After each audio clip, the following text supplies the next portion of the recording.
તો એ બધા માટે સ્ટેડિયમની જરૂર પડે. સ્ટેડિયમ બનાવવા માટે શું કરવું? તો એમાં આજે 3 આશ્રમ અને 1 મંદિરનો ત્યાં ભોગ લેવાઈ રહ્યો છે. તો આ મૂળ વાત એની પાછળનું એનું કારણ છે. અગાઉ મ્યુનિસિપલ કોર્પોરેશને નોટિસ પણ આપેલી હતી અને એની જે ઇમ્પેક્ટ ફી હતી, ઇમ્પેક્ટ ફી પણ મંજૂર કરી હતી. તો આવું પણ થયું હતું. તો ભાજપે આસારામને છોડી મૂકવા માટે અગાઉ માગણી પણ કરી હતી. ભાજપના અનેક નેતાઓ ચૂંટણી મત મેળવવા માટે જતા હતા. પ્રદેશ પ્રમુખો, મોટાભાગના પ્રદેશ પ્રમુખો નરેન્દ્ર મોદીના સમયમાં હતા ત્યારે કેશુભાઈ પટેલ અને ભૂપેન્દ્ર ચુડાસમા પણ ત્યાં જતા હતા. વજુભાઈ વાળા પણ દેખાય છે ઘણા વિડીયોમાં. તો આ મૂળ વાત છે કે એક સમયે મતની જરૂર હતી ત્યારે આજ નરેન્દ્ર મોદી એમની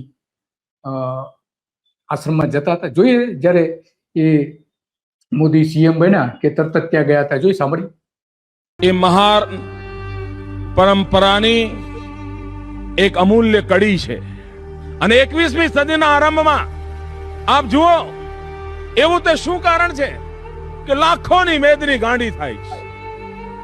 અને અહીં જ નહીં, મેં તો પૂજ્ય બાપુને હરિયાણામાં ખૂણામાં બેસીને સાંભળ્યા છે, પંજાબમાં સાંભળ્યા છે, રાજસ્થાનમાં સાંભળ્યા છે, ઉત્તર પ્રદેશના ગલિયારાઓમાં સાંભળ્યા છે.